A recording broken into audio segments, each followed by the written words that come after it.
56 with a positive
Radio on WGHQ Kingston, on your radio at 920 AM and 92.5 FM, and also online at mykcr.org. Central Hudson reminds you, when you're doing yard work, safety matters. If you use a ladder, be aware of overhead electric lines, including the service wire that runs to your house. Even wooden ladders can conduct electricity with dangerous results. And be very careful if there are electric lines above or near a swimming pool, and you're working with skimmers, brooms, or other long-handled tools. Central Hudson wishes you a safe summer. Long ago, you wouldn't think of galloping on a horse while doing calligraphy, and you wouldn't have attempted to ride your bike while typing a letter. Yet you think you can safely operate a multi-ton vehicle while texting? Behind the wheel is no place to multitask. If you want to BRB, drive now and text later. Lives depend on it. Visit StopTextStopWrecks.org, a message brought to you by the National Highway Traffic Safety Administration, Project Yellow Light, Noise, and the Ad Council. Hi, my name is Jackie Lovezzo. I'm from Lake Katrine, and I support the Kingston Community Radio because it is an invaluable resource to the community and its residents. This programming is brought to you by the Friends of Kevin Cahill. As a strong advocate of local broadcasting, Assemblymember Cahill urges you to support Kingston Community Radio with your time and donations. Your contributions keep KCR vital and on the air at FM 92.5, AM 920, and on the web at mykcr.org. Please join Assemblymember Cahill and send your gifts of $10, $25, or more to Kingston Community Radio, Post Office Box 4364, Kingston, New York 12402. Together, let's keep KCR alive. Good morning. Good morning. It's Dan Gruner. And Fran DiPetrollo-Savoca. I haven't seen Dan in a long time. It's nice to see you. Yeah, I was thinking about that. I didn't even know if you guys knew each other, so I'm glad that you do. Welcome to Kingston. We know each other. Come on, Larry. Last time I was on, you said I know everybody. Yeah, I know. Well, yeah, I just didn't know if you knew Fran or not because I didn't know her until she started working here. So, you know. Fran and it's a small city, but sometimes it's not that small. True. Fran and I served on the Benedictine Health Foundation board for many years and knew each other long before that. So thank you for joining me, Fran, because for a while it looked like I was going to be flying solo on this. Yourself? Yeah. So what's happening? Where are you these days? What are you doing? So it's been an interesting year. We sold our company last August. I didn't know this. Which was a Rosen Kiernan. We became part of NFP, which is based out of Manhattan, a much larger insurance firm with national and international capabilities. And selling a company during COVID was certainly a very interesting experience, but thankful it happened. And I'm excited for what it gives me a lot of clarity long term in terms of where our company's going and the direction we're headed. So. That makes a lot of sense. What's NFP stand for? Originally stood for National Financial Planning, and as they broadened their horizon into other lines of insurance, they consolidated just to NFP. NFP, just NFP. And you're still in the same location? Yeah, still at the old chamber spot on Albany Avenue, and actually new signs go up next month. I just learned yesterday. So that's exciting. Yeah. And, we were an employee-owned company, so my biggest fear was we were going to sell to some publicly traded company and I become a number on the wall. But NFP's privately held. People first is their tagline, and they walk the walk. So it's been a great experience so far. Oh, that's very interesting, especially in a community that's so locally focused. So if it's employee-owned, it still has that local feel. Yeah, absolutely. Yeah, that's great. And how Congratulations. have you been? Good. All is good. And how's Aiden? He is well. He's 13. I was wondering. 13. Yeah, he's become a... So I have known Dan a long time because I knew Dan pre-Aiden. So. Yes, he's embarking on his first true travel lacrosse team this summer. So that's exciting. We're headed to Watertown, New York tomorrow for Wow. a tournament. Okay. The 1812 tournament, which is largest tournament in New York State, and there's going to be 101 teams there. Wow. Is a one-day tournament or? It's 2 days. He Okay. plays 4 games Saturday. The likelihood that we qualify for Sunday is low, but should be a good experience. Been fun. It's playing with a group of kids that between Kingston and Saugerties have been playing together since 4th grade. So great families, a lot of camaraderie. It's lacrosse is one component of what should be a fun weekend. Great. Well, good luck to them. Yeah, thank Let's you. hope they qualify. And so I haven't been on the Benedictine Health Foundation board for quite some time. And so I'm not connected because I used to, through that, volunteer for Bike for Cancer. So tell me about Bike for Cancer. What's happening with that? Yeah, we are back. We're going to be very good. We're going to be live September 26th. Live September 26th. That's exciting. Yeah, and I can tell you, last year we had to make a lot of difficult decisions, and we have to make those decisions in May from planning standpoint, and we decided to pivot and go virtual, and we were completely blown away. We raised over $87,000 through a virtual event, which was critical and really why we chose to do it, because the demand for our requests for the Gruner Fund were going through the roof at the beginning of the pandemic. Yeah, I can imagine. And we've always maintained the mission to help everybody that comes to us. Mm-hmm. And that funding from last year, allowed us to continue that mission. So And on an average year, what would you normally raise, roughly? between 120 and 140,000. So that's amazing during a pandemic. Yeah. Yeah, that's And fantastic. what's interesting is we didn't have the expense of putting on a live event. Oh, so there you go. So our net number wasn't far off. That's great. I actually joked with my brother. I said, maybe we should go virtual. Virtual. But, the camaraderie of the live event, you can't replace that. Right. And the volunteers. So, we've talked a lot about, coming out of the pandemic, what do we do from a recognition standpoint? And we're actually going to honor all of the volunteers this year. Oh, wow. That's exciting. You've been there. It takes, and now that we've added the 5K, Takes an army. it literally takes an army of about 150 people, some that come at 6 a.m. on a Sunday. So, Right. So for anybody listening that maybe doesn't know the details of what we're talking about, can you give us a little more background? Sure. And bring us forward, because it has grown and morphed into this amazing thing over the years from where you started. So yeah, give us some details. yeah, so if anyone's not familiar, 17 years ago, we lost our mom, almost 18 years ago, to cancer. And our family was really touched by the community support. We decided we wanted to give back. We partnered with the Benedictine Health Foundation and founded the Rosemary D. Gruner Memorial Cancer Fund. And when we started, it was really, the tagline was and still is, a helping hand to cancer patients and their families. And when we started, we were doing a little bit of everything, buying people air conditioners and, helping out with expenses. And we quickly realized how big the need was. And so about a year later, we formalized the process and started a gift card program to Hannaford for groceries, Stewart's for gas, and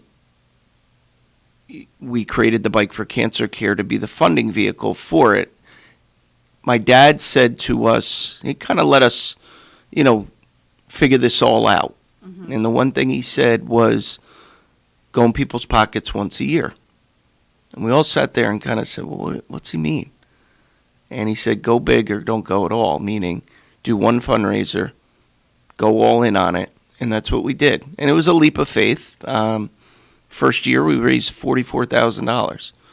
And I think what has made us successful is people understand what we do, who we help, and how we help. Mm-hmm. And it's all right here in the community. Exactly, right. And a lot of people, they hear names of events and fundraisers, and this all stays local right here. Yeah. Yeah. And it's, last year we put out a bunch of ideas, and we had done some videos about 6 or 7 years ago. And 2 years ago, I handed over the reins to my brother, AJ. I chaired it for 15 years and kind of needed a break for a number of reasons. And so we were talking about different things, and it always stuck in my mind. I think video is a very powerful way to raise money. And so being we had more time on our hands, we hired a friend of mine's son who had just graduated from Pace University with a degree in video production. And we did a full video series comprised of sponsors, volunteers, participants, and we were fortunate enough to get 2 recipients to appear in the videos. And those tell the story better than I ever could. These are 2 people that are truly who we help and how we help them. And we used that video campaign last summer because our family was torn about asking for money during a pandemic and the challenges everybody was going through. So we let the videos speak for themselves. And we had some great longtime sponsors step forward, participants and volunteers, Ken and Anna Brett, who every time I turn around, they're asking what they can do to help. And, just so many great people, Pat Zell from Kingston Physical Therapy. And, we let the videos do the campaign for us. And I think that was a big part of why we were able to raise the money we did last year. Can you say who did the video? Yeah. Charlie. It's on our website, bike4forcancer.org.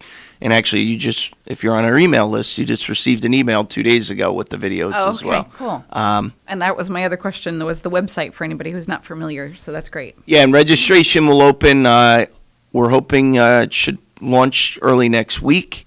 I was finalizing something, which I did last night, which I'm super excited to say that we're going to be honoring.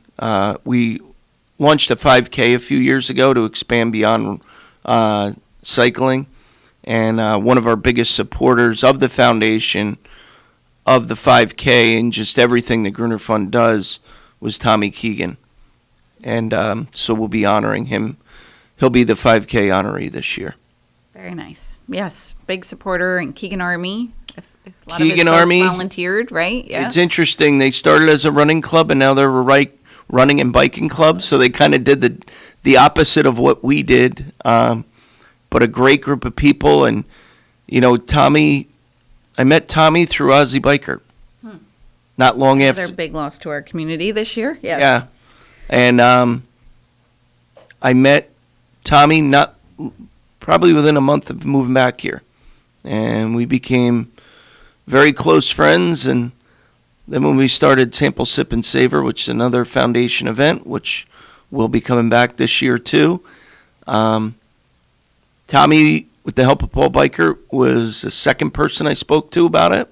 The first was Steve Savona, and Steve said he was in. And Steve told me to tell any other restaurant that I talked to that he was in. And then we talked to Tommy, and Tommy's famous line to me was always, "Whatever you need, brother."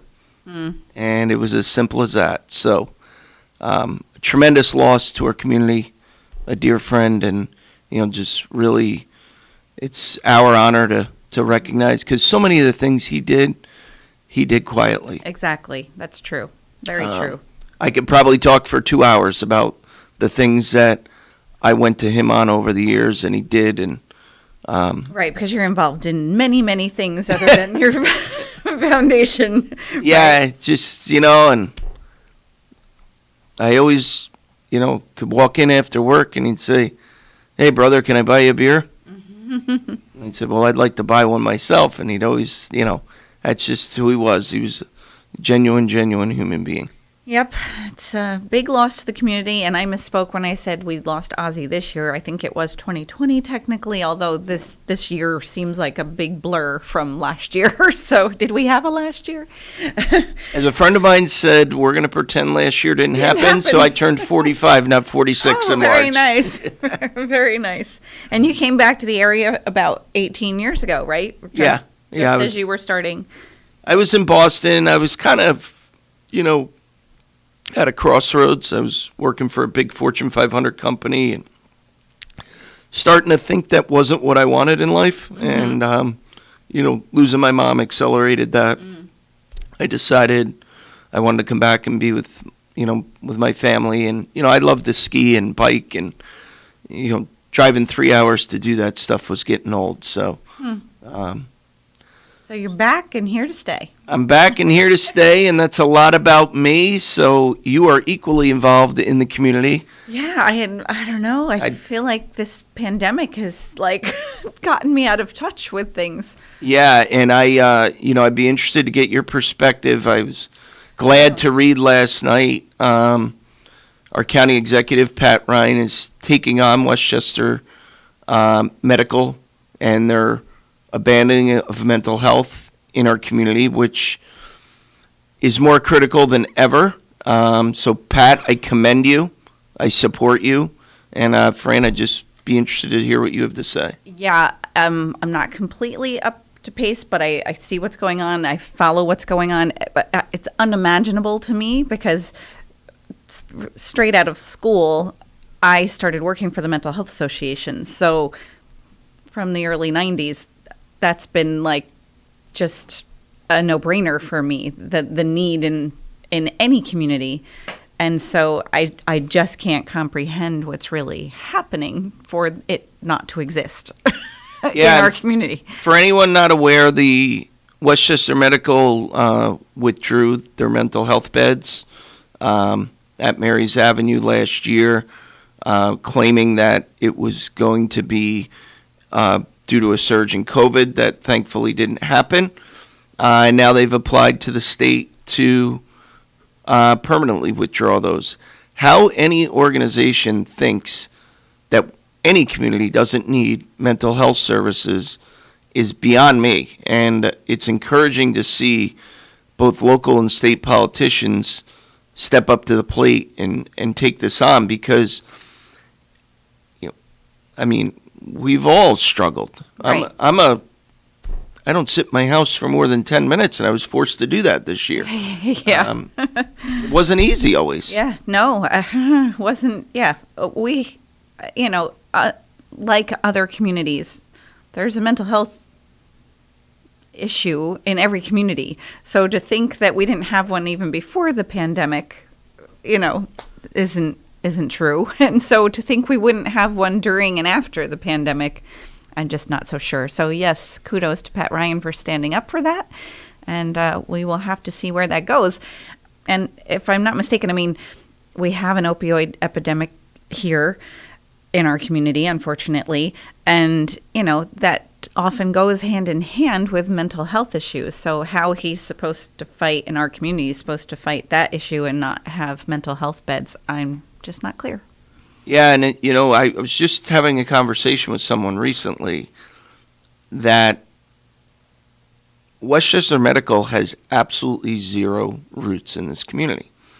And I probably more than with a handful of other people 10 years ago was more involved with the hospitals than anybody in the community. Mm-hmm. I do not know a single person from Westchester Medical. Mm-hmm. I was joking because it was actually former employee of Health Alliance, and we were having a very spirited conversation. And I said, geez, it's kind of funny. Our family and our foundation has raised more than $1.5 million in Kingston, New York, mm-hmm. which I think is pretty impressive. Mm-hmm. I've never even spoken to somebody from Westchester Medical. And I don't say it needs to be me, but they haven't engaged any of us. And it truly is just, it baffles me. And it saddens me, too, because what you just said, the opioid crisis, it's everywhere. Yeah. And whether people beyond the want to think opioid it or crisis. not, right, they go hand in hand, and You know, it's just... So, Pat, keep up the good work. Keep fighting the fight. And it's... he just made it through the COVID fight, although a little increase in the numbers, unfortunately, in our community on that front, from what I hear.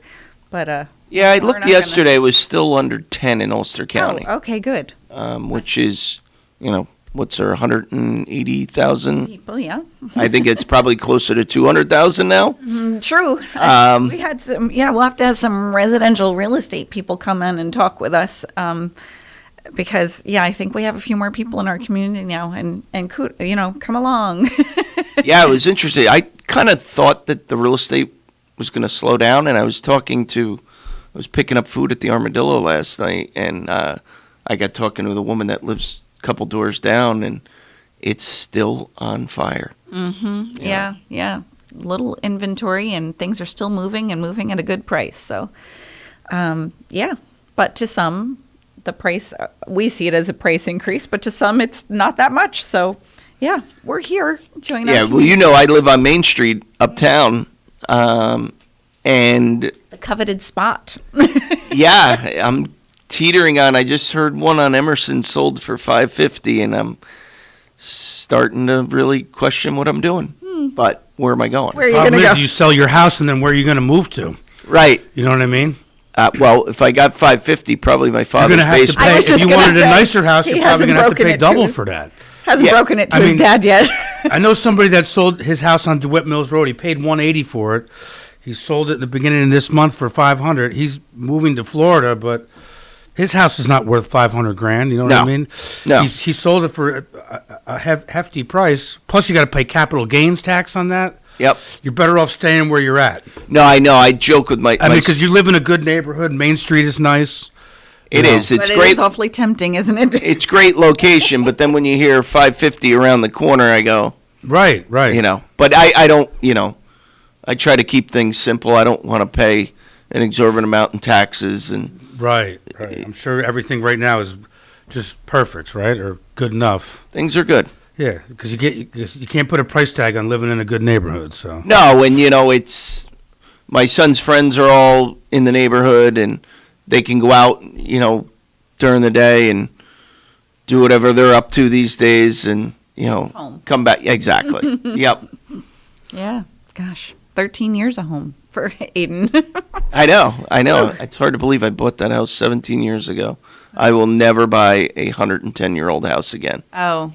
It comes with those. I just finished the last project was the bathrooms, and I just did them. Wow, good for you. It was, it was. So then you look at it as, okay, I just got done putting all this into it. I want to enjoy it, but at the same time, you're like, but now I'm really sale ready.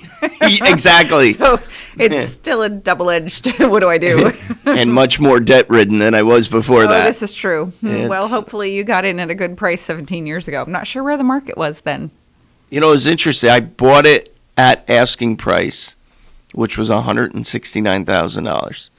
And I bought it. I looked at it. There was an offer in on it. I happen to know the realtor, Jack Finch. Oh. And I looked at it on Thursday. Friday, I'm sitting at a bar in Burlington, Vermont, waiting for my college buddies to come. And it's about 4 o'clock on Friday, and Jack Finch calls me that the offer fell through. Ugh. And I just loved the location. The house was in terrible shape. Mm-hmm. So I said, all right, Jack, I'm trying to buy time. So, well, can I do a walkthrough again? He says, Dan, I got 3 other people that want to see it. I said, all right, put in an offer at $169. I hadn't even met with the bank yet. Mm-hmm. So, did some fast tracking, got everything together, and I remember I was talking to my older sister, Ellen, the following week, she's like, all right, so you told me a week ago you're thinking about buying a house. Dad just told me he bought a house. I said, well, yeah, that's kind of how I work. Because I wanted the location. Yeah, that was exactly. really, it was probably a very poor buy from the amount of work I've had to do to it, but, you know. But if the houses around you are selling at these prices now, I mean, it really can't drop that much. So you're still in a good spot. It's still a great I place think to stay. It's intriguing that the primary interest is ability to walk uptown, which people coming up from the city in Brooklyn. That's the farmers market's here. I'll live here.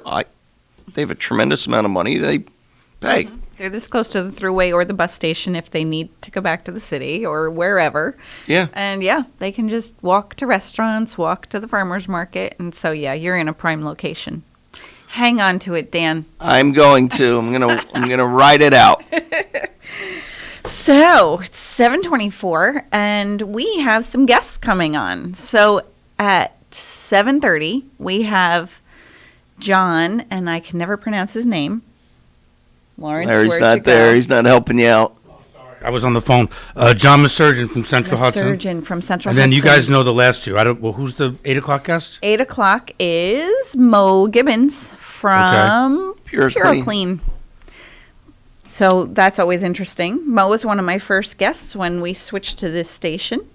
I think we were here. Yes, we were. And so feels like this is home too, huh? It's been how long that you've been on Lucas Avenue? But say that again. I'm sorry. How long have you been located here now? Oh, March 27th, 2020 is when we first went on the air. Oh, from here? Yeah, we got right in here right before COVID got crazy. Very cool. And, it took us... good thing that happened. From when we signed the lease, which was like the end of January, till the day we moved. We did the last show up there on Friday, and then we're not on the air on Saturday and Sunday, and we got everything ready to go by Monday morning. Oh, very good. So it's been home for over a year. If we would have waited 2 more weeks, we'd still be up there because of COVID. Exactly. So I'm glad that it all worked out because I think that place is still empty up there. Probably. Yeah. Yeah, and this is a great I know the roof was leaking really bad, so we had to go. And so with last night's storm, you wouldn't want a I'm sure roof that's John's going to leaking. want to talk about that in a few minutes. We're hoping he's available to call in and not out. I thought I got here early this morning because I thought they were going to come. I thought the power was going to be out. I mean, I was sleeping at 12:45, like longest sleep. I went to bed last night at like 10:30. I was tired. And I woke up to this thunder and lightning and the water hitting the window. And it was incredible. And then walking to work this morning, there was about 6 limbs down in Old Dutch Church. Yep. It was definitely pretty Yeah, violent. there's my neighbor there. I mean, I don't know if he was up yet, but he had a huge limb down. Yeah. I mean, the sound of the thunder and lightning was just... It was like it was hovering right over uptown Kingston. That's exact. I mean, it was so bright. I was like, oh my God. I was wondering if it was in my backyard. Yeah. I know it was really loud. I mean, I that's like what it was like in Florida when I lived down there. Yeah, it was rough in Esopus too. Sorry. It must have been. But that a was big scary storm. though. I Well, mean, to wake up to it, like, what the hell is that noise? And then you're like, oh my God, it's rain. To the and thunder. west of us, like Wayne County, there were all kinds of warnings all night on the TV, and then we got that storm. So I thought, what are they getting if we're getting this? Because our yard is a disaster this morning, and all along a Beale Street there were trees down, limbs all over. It was It reminded me of Hurricane Irene. From looking at the weather right now, it looks like it's going to start raining raining hard again. Not too hard, but around.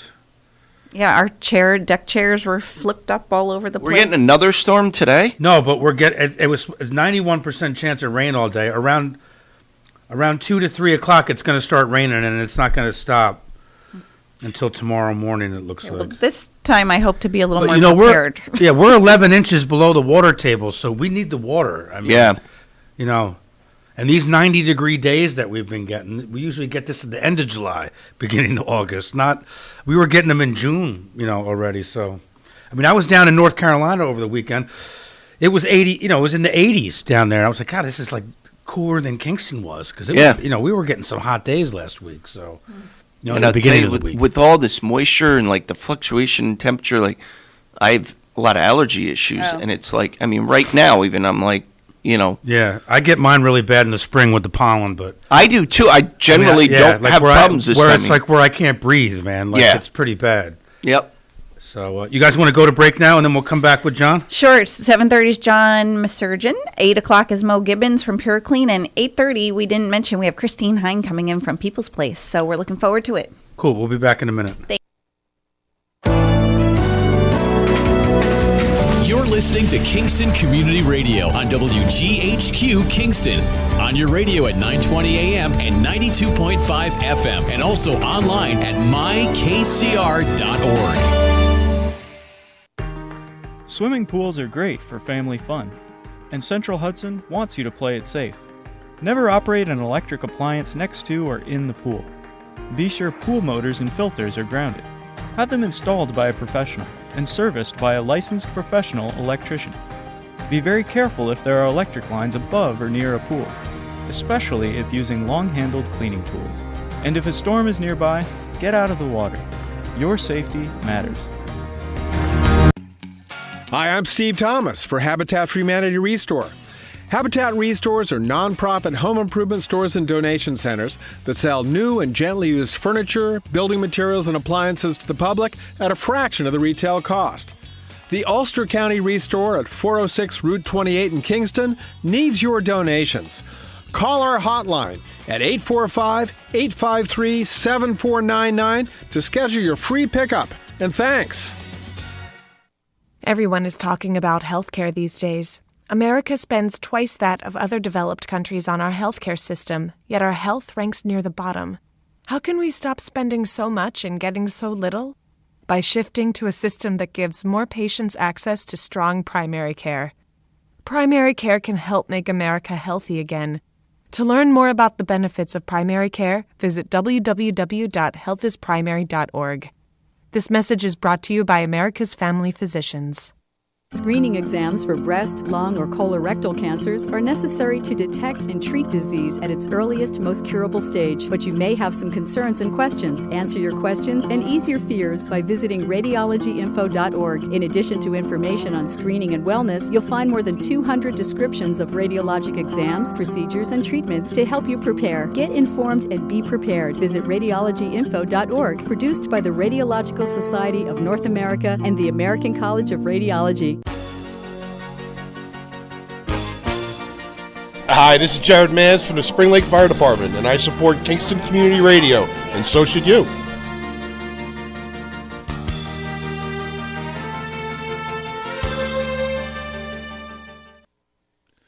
This portion of Kingston Community Radio has been brought to you by the First Savings Bank in Ulster County that still remains local to this day. Ulster Savings Bank, a community bank that's invested in local business, invested in community, invested in you. Ulster Savings Bank, your one-stop resource for everything local. Locations throughout the Hudson Valley and online at ulstersavings.com. Member FDIC. Okay, we're back. It's 7:30. Our normal guest for this, what is it? This is the second Thursday of the month, is John Masurgeon from Central Hudson. Good morning, John. Good morning. How are you all doing? We're doing good. I know you're used to talking to Tony and Val, but they're actually both out today. So our host today is Dan Gruner and Fran DiPetrillo. Good morning, Dan. Good morning, Fran. How are you both? Good morning, John. We're excited to talk to you this morning. Hey, John, how are you? We'll jump right in. If we're just talking about the storms in Kingston last night were really, really intense, and followed by 2 nights ago, sounded like Dutchess County was hit much harder than we were 2 nights ago. So could you give everybody an update? Sure, but I'll tell you, this week has been like living in the tropics with these near daily thunderstorms that have been coming through. And the storms have been quite intense. On Tuesday night, we saw a storm come through, and it knocked out power to, at its peak, about 30,000 of our customers, primarily in central Dutchess County. I'll tell you, Hyde Park and Pleasant Valley area really got clobbered. the damage was so widespread. And then Wednesday afternoon, another cell came through, this time to the northern part of our service area, and it seems like some sort of a severe wind event reached the village of Coxsackie. The damage there was just incredible. It interrupted power to about 2,500 of our customers in the village and town of Coxsackie, but also parts of New Baltimore and Westerlo, other areas in the northern part of our service area. And that storm system continued into Massachusetts and wreaked havoc there as well. And then, of course, there was last night. And Ulster County got the brunt of that storm. And I know you've seen the results of that in the city of Kingston, but other areas within Ulster County were also affected. Let's see, I can tell you about 4,000 outages currently remaining in Ulster County. The town of Marbletown was particularly hard hit, the town of Olive, of course the city of Kingston, the town of Esopus. So it was a pretty widespread storm. We could see the lightning show from Poughkeepsie from last night's storm. That was like having the 4th of July all over again. It was definitely a show, really, John. Yeah, it was really crazy. So we have our full complement of crews continuing to work, I should say, today, including contractors that we've been using for other work. They've remained to help us out, about 50 linemen from our contractor companies. And about 174 tree workers are working today, in addition to about 100 Central Hudson Line crews. Plus, we have crews that are here from Canada, of all places. Crews from Montreal made it here about 2 a.m., and they'll be assisting in the restoration efforts today. And in addition, later on today, we expect crews coming in from the Ohio area. And they're here. We brought them in case we saw any continued damage from Tropical Storm Elsa as it makes its way up the East Coast. So we will likely see some more thunderstorm activity this afternoon, and then perhaps this evening and into Friday there could be some remnants from Elsa, which is not expected to bring as high winds, more rain than windy conditions. But you never know. The weather systems has been so unstable lately that we really don't want to leave it up to chance. We just see continued storms, today and through Friday. John, and could hopefully you talk? A quiet Saturday. Yeah, would certainly welcome that. I'm always so impressed with the immediate response of Central Hudson. You just shed some light on bringing in contractors from different areas. How does that all come together? Well, there's an organization called NAMAG, N-A-M-A-G, which stands for the North Atlantic Mutual Aid Group. And this is a group of utility companies in the North Atlantic part of the states, so our northeastern states, including parts of Pennsylvania, New Jersey, up through New England. And the group is made up of utility companies, contractor companies. These are companies that contract out utility-grade line personnel for different types of work, electrical work. And we get together and talk about our needs. Each company would indicate what they think they may need in terms of additional assistance from outside the area and outside their area, I should say. And then the other companies can indicate what sort of crews they have available that they can offer. And then the host utilities, of course, pay to have these crews come into their area and work alongside their own crews. And when we bring in crews from outside our area, we always assign a Central Hudson employee, someone who's experienced to to accompany those crews as they move through the area and make repairs. And it's all very, very highly coordinated, so that everyone knows where everyone is and what they're doing. It's a dangerous job, and also there are some hazards associated with one crew down the road bringing up a line while another crew is working on perhaps the same line, in a different area. So there has to be a high degree of coordination as to, when power is restored and how that's done, in light of the fact that you have multiple crews working, perhaps in the same area. It's always very just the response time is incredible. And it's great to hear that there's, various companies banding together. I mean, I remember, during Irene, we were without power for almost 5 days, and it was a multitude of transformers blowing and things. And then I live right over by Terry's Deli in uptown Kingston, and the morning we saw just the army of trucks pull up, and everybody stood there, and it was incredible. And it's always a good feeling to see anyone do the rescue, whether it's utility crews or the fire department or the police department, whoever comes to the rescue. It's always very satisfying to see their arrival. And I know depending on the storm and the extent of the outages, it could take a few days to get power back on, and our goal is to restore power within 3 days, no matter what. But it doesn't always work out that way. It just depends on the extent of damage and what sort of resources are available from outside the area.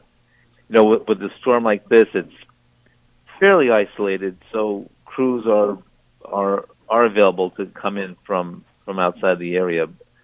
When you have widespread storms like a hurricane impact or a tropical storm impact, that could affect a much broader region, and crew availability from the immediate area may not exist because utility companies or contractors are focusing on their home turf, so to speak. Just like we would be reluctant to give up our own crews to help a neighboring utility if we're impacted by a storm, a major storm. The same is true the other way around. So, just depending on the circumstances, the extent of the storm, crew availability may or may not be available. Fortunately, in this case, it was available to us. How far do people travel? Other companies. I know you mentioned Ohio, Pennsylvania, Canada. That's right. And Fran's a better listener than I am. We've had crews come in past storms from as far away as Florida, Texas. Wow. Of course, from New England, and sometimes we're lucky enough to have some of our neighboring utilities offer their crews, say from Niagara National Grid or New York State Electric and Gas, Orange and Rockland utilities, if the impact of their area allows them to spare crews. But that's not always the case. So that's why there's a regional group that looks at crew availability, and there's also a national group, believe it or not. So depending on the impact of a major storm, we may be pulling from other parts of the country. During Hurricane Sandy, the governor made arrangements to have crews fly in from California, of all places. So it is possible to pull crews in. It takes time for them to get here, and it's worthwhile if we anticipate that restoration will take place over the course of a week. And unfortunately, that's always a possibility depending on the severity of the storm. But for something like this, we're local. We're happen to already be working on the previous day's storms, so crews are already mobilized, and we can get to the damage pretty quickly. So let's see. In city of Kingston right now, there are about almost 700 outages reported. And we're working on getting an estimated restoration time. We think it will probably be most of our customers should have their power restored by today, but there are actually more than 200 individual damaged locations. So I fully expect we'll be working into Friday, and depending on what the weather brings tonight, we may see additional outages. We were down to about, out of the 30,000 impacted from Tuesday's storm, we were down to about 2,000 left last night, and then the storm came through Greene County, through Coxsackie. That added another $2,500 outages on top of that, and then of course last night's storm came through, and so now we're back up to about 7,000 outages system-wide, with more than 200 individual damage locations. When you look at the Kingston grid, are you able to see where in Kingston those outages I will look. are? Yes, I can look. We have an outage. I was surprised to wake up with power. Hudson.com. Yeah. So it shows. I see a lot of the outages. Well, there's one outage affecting about 300, which is most of it, and near the intersection of Albany Avenue and Route 32, where that comes together. And then there are quite a few scattered outages in the Midtown area, along Broadway. So. Got it. Thanks. And then down by the Rondout Creek. So it's messy. Yeah, well, I can tell you, John, the response is always, of course, I'm sure there's people that would disagree, but the response time is always amazing. The other component, which many people may not know about, is I'm fortunate to have some good friends that work for you guys, is the way you take care of your people. It's more than a job. It's a lifestyle. Yes, yes. I was joking. One of my friends works in your finance department. He started within the last 2 years, I think. And I was texting him after one of the bad storms last summer, and I said, "Don't forget your hard hat." And that was because he had said to me how all hands on deck, right, on a day like today. Right. Yes. So not only do we have our line crews and tree contractors working, but we have a contingent of employees who serve in various support roles. Of course, those are on the phone working directly with customers. That's what they normally do. But as you said, folks in the accounting or financial part of the company may be distributing dry ice and bottled water. They could be delivering meals to our crews in the field. They could be doing damage assessment, getting out, ahead of the crews to find out where the damage is and reporting back. They might be guarding down lines or down wires. All these are critical functions as part of our storm plan to expedite repairs and keep the public safe. The meals program is actually great. We've found that, of course, our field crews have to eat, and breaking down and finding a restaurant or getting a sandwich from a deli takes a lot of time. So we have a group of employees who secure food, meals, often sandwiches, soup, coffee, and find and deliver those meals directly to the crews in the field. So they'll drive out to wherever the crews are. The crews will stop working, eat their meal, and then get right back to work. So instead of, being down for an hour and a half, they're down for 20 minutes, and then they're right back to work. Mm-hmm. And this has really helped with the efficiency of repairing lines and getting the power back on. And it also builds camaraderie, between all employees within our organization, because we're all working together for a common purpose. It's not something we want to do because because we know it's a huge inconvenience and even a hazard to our customers, but it's a great way to address an emergency by working together. And then we have also, workers who coordinate directly with the municipalities, counties, and emergency responders. And I'll tell you, we cannot repair lines and restore service without the work that the municipal partners do. The highway departments, the police departments, law enforcement, the county public works departments, they all play a huge role in helping to clear streets and communicate with the public and trying to restore a sense of order during an emergency like this. It just cannot be done without them. So we're indebted to the work of the public sector, because they play a key role in restoring power, opening roads, providing shelters, and other sorts of services for folks who are impacted.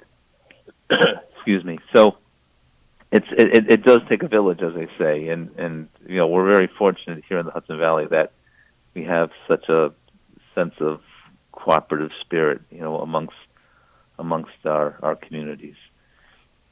For our listeners that are just tuning in, we're speaking with John Misurgeon from Central Hudson, and it's been quite interesting, especially after last night's storm. Yeah, it's certainly it's certainly keeping us on our toes. We're I'm just refreshing our outage map here to see if we can get some more information about restoration times, but that's still being developed. But it does look like, though, that most of the power outages should be addressed today. There'll be probably some carryover into Friday, but again, the weather's still unstable, and we may see additional storms. You people have to be pretty tired by now. Yes. Yeah. It is exhausting work for sure, especially in the heat. But we're going to get a break in the weather today, thankfully. So it'll be a lot cooler. It'll just be into the 70s instead of that hot, humid weather, which is good, because not only does it give the workers a break, but it also reduces the potential for severe storms. And I think by now the entire Hudson Valley region is a little tired of seeing this crazy weather pattern that we've been experiencing. Yeah, we're due for some good weather at some point. Yeah, and this weekend looks like it's going to be pretty good. Maybe the chance for some more thunderstorms next week, but we'll see if that'll be as severe as what we've seen. The temperatures next week are forecasted to be in the 80s, which is more seasonable, and what we normally expect for this time of year. So, without that hot, heavy air mass, there's less energy to produce these strong storms. So, fingers crossed. Mm-hmm. Yeah. Better times to come. I feel like we were hearing some thunder as we're sitting here, actually. I was just wondering that, actually. So, any tips for our listeners, or any way in which the community can help, or? Well, in terms of tips, safety is a big one, and with these storms and down trees also comes down power lines. So we please urge the public to stay at least 30 feet away from any down line. Assume any down line is live, and we do have what we call wire guards, or our employees and even contractors who stand by the down lines until utility crews can come and make repairs. Often the area may be coned off. There could be a detour. So please respect the detours. Please respect the cones and what the wire guard may instruct motorists to do. it can be extremely dangerous and a terrible situation if someone were to make contact with these lines. And there may be cases where you might see a down line within your own neighborhood, and there may not be a wire guard there yet. So please instruct your neighbors to stay away from the lines. People like to go out, take a walk, but heed these down lines and give it a wide berth because you never know what might happen. Right. Even if the line might be a telephone line, it could still become energized if a live electric line should drape over it. So it's always best to play it safe. And 30 feet, and you're, it's more distance than I was thinking. Not as much as I probably would stay further, but also with all the water, the still water in the ground, I'm sure that adds a whole other component to safety. Yes. And that's why the 30-foot rule is in place, because a down line could energize the ground around it, and more so if the ground is wet. Other things to watch for is to stay out of standing water. If there's a puddle, there could be a line nearby that could cause the water to become energized. Just like you wouldn't want to put electric hair dryer or radio near a bathtub. Same is true for standing water. And also beware of lines that may be entangled in fallen trees. They could be hidden by the leaves. You may never see it. So just be aware that a fallen tree could also contain a electric line within it. And so be very careful about that as well. Especially when you might want to be clearing out some of those fallen trees yourself. Break out the chainsaw and see if you can get this out of the way.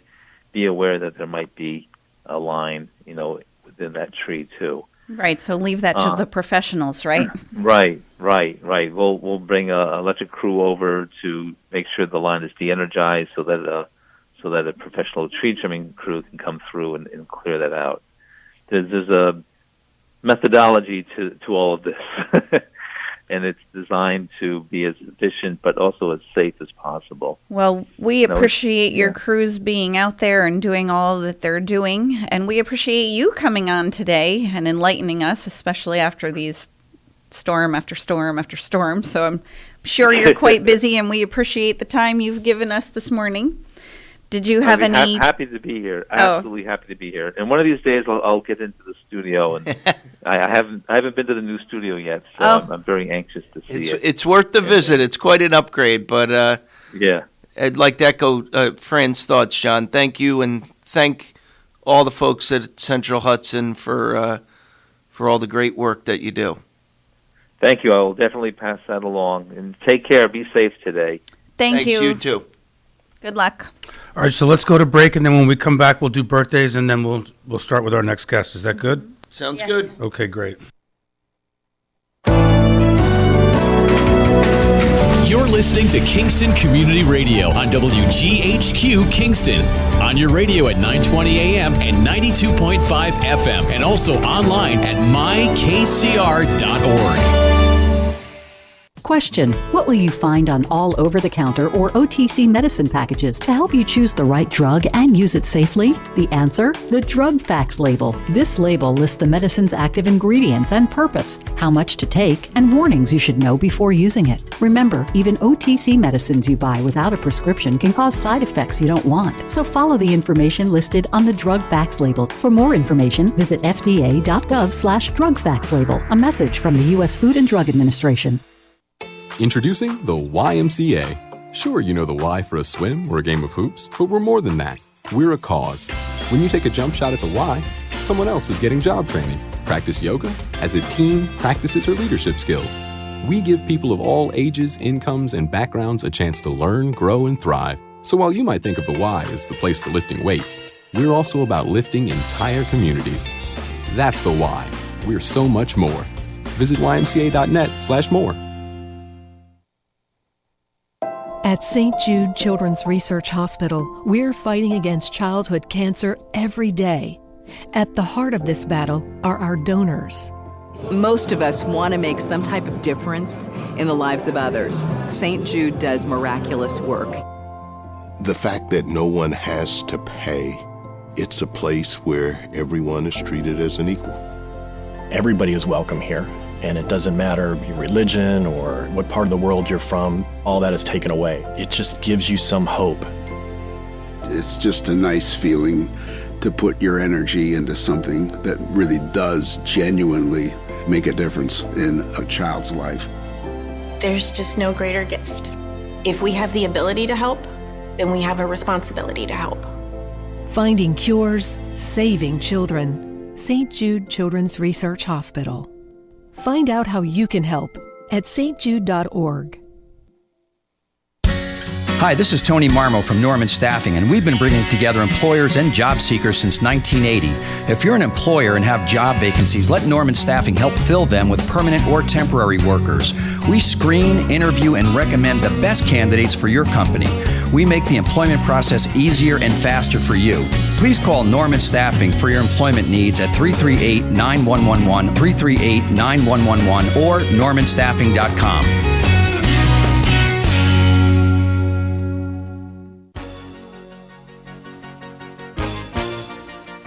Hi, this is Jim Quigley, Supervisor of the Town of Ulster, and I support Kingston Community Radio, and so should you.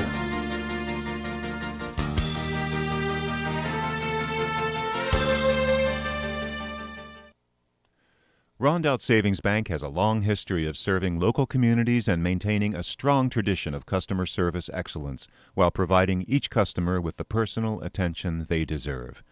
Rondout Savings' approach to community banking puts you and the growth of your business in the front of everything they do. They're a different kind of bank and would like to tell you why, so please reach out to one of their expert business bankers for an appointment and let them show you what they can do for you. Rondout Savings Bank, always working for you and the community with branches in Kingston, West Hurley, and Hyde Park. Also online at rondoutbank.com. Equal housing lender, member FDIC. Good morning, Dan Gruner. And Fran DiPetrulo-Savoca. Welcome back. In the 8 o'clock hour, we have Mo Gibbons joining us from Pure Clean, and Mo's involved in a bunch of things in the community that we'll get to. But before that, turn it over to Fran for some birthdays. Yes. So, July 8th. How did that happen already? July 8th. Time flies. Right. So we'd like to please wish a happy birthday to Barbara McCormick from your friends at the Hurley Pearlers. And that's why I was delayed in saying my name, because I was like, the Hurley Pearlers. So they must be a knitting group. Don't you something in pearl? Beyond my pay grade. Okay. I'll go with that with knitting. Knit one pearl too. So. Sure. Give us a call if I'm wrong, 331-9255. So happy birthday, Barbara McCormick, from your friends at the Hurley Pearlers. Also on July 8th, we're wishing a happy birthday to Mary Fisher from your friends at the Hurley Pearlers. So how cool is that? They are both part of the Hurley Pearlers, and they both have birthdays today. Also July 8th, please help me wish a happy milestone birthday of 85 to my young, lovely, famous artist wife, Cammie Fisher. I got that right this time, right? Yeah, you did. All right, because they had an anniversary recently, and I called her Cammie. Oh, that's right. You did. That's right. You announced that one, so too. I'm like, wait, this Wow, name. Fran. Yeah, so Cammie Fisher, from your husband, George, children, Carolyn, Greg Jr., their spouses, family, and many, many friends. So happy 85th birthday, Cammie. And so, I don't have my cowbell in front of me. Although I have a car full of them right now, still from my niece's graduation. But the birthday winner for Boyce Dairy Milk House, the famous cow pie, courtesy of Boyce Dairy Milk House and Kingston Community Radio, goes to Barbara McCormick. So congratulations, Barbara McCormick. You won the famous cow pie from Boyce Dairy Milk House. Enjoy that. And two other birthdays that are not formally on your sheet there. Who do you have? My cousin Max Gruner on July 6th, who just recently completed his first ultra marathon. Wow. So happy birthday, Max. And lifelong friend Kylie Garrigan Shea is also July 6th. She's on Cape Cod. But happy birthday to both of you. And welcome, Mo. Well, good morning. How are you guys? Hi, Mo. Doing well. And it's nice to see people. I'm thrilled to be out and about. Things are starting to happen, and meetings in person, and events in person, and I couldn't be more delighted. And not wearing a mask. And yes, I'm vaccinated, so just to make everybody feel personal, comfortable. Mo. We didn't ask you that. I know, but We didn't ask you to show us your card. I don't have that with me. I do opt to wear my mask at times, even though I am vaccinated, and I feel like I get looks of like, "Ooh, she's not vaccinated." You get looks either way. So. Well, I'm in and out of offices, so to speak. A lot of offices are still closed and whatnot, and I have mask in hand because I want to do what people feel comfortable with. Exactly. And they don't ask me, and majority of places that are open are not requiring that I wear a mask. So they're just hoping that people are vaccinated and therefore, following the rules, so to speak. But it is what it is. But like I said, I'm glad to be out and about. And I do have some exciting news that I'm bringing this morning. What do you have? So as you both are well aware, I am a longtime Kingston Kiwanian. Mm-hmm. And last year, due to COVID, we were unable to do capers. So we actually were out at Tech City and we did a video of past caper clips, which was semi-well attended. I think people were still afraid. It was like a drive-in movie because we couldn't host a show. But this year, we just got the okay. We are having our show third week of April, and it's going to be back at Bailey School, and we're going to be live and in person. That's exciting. Very exciting. I just got the script. I probably won't read it until the week April of the 1st. show. Well, it's just what it is. Who's writing it these days? Steve Klein Still is. is writing it, and of course he likes writing those parodies. I have a parody, so maybe I'll look at it 2 weeks before because I have to learn my song, which I have no idea what the song is to. I do have the words, but I looked at it and went, okay, well, now I have it. We'll move on. So the capers is a staple in our community. Mm-hmm. But could you talk a little bit about what is the capers, the money it raises, what does that money do for people in our community? So basically, we have lots of fundraisers that we try to do to raise funds, but Capers is strictly for our scholarship fund, and we have given away every year $20,000 in $1,000 scholarships to graduating seniors. It used to be from Coleman as well as Kingston High School. But now that Coleman is closed, it's just going to be to Kingston High School. And obviously, if we raise more money, we'll be able to give out more money. We've given out over $1 million in scholarships. And this year, I can tell you that Kiwanis is going to be celebrating its 100th year anniversary for the Kingston Club, which to me is sort of unheard of. I mean, a lot of these organizations have been around for a really long time.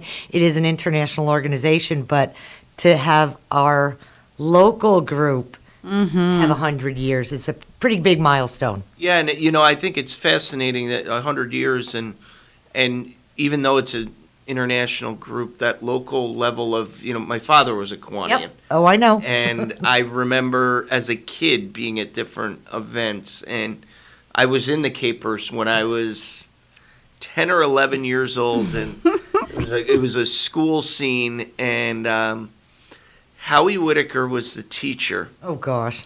And he was dressed as a female. Of course. Jim Thompson was the producer back then. Yep. And completely spontaneous, Jim he's sitting down in front, facing the stage. He brought a bunch of candy.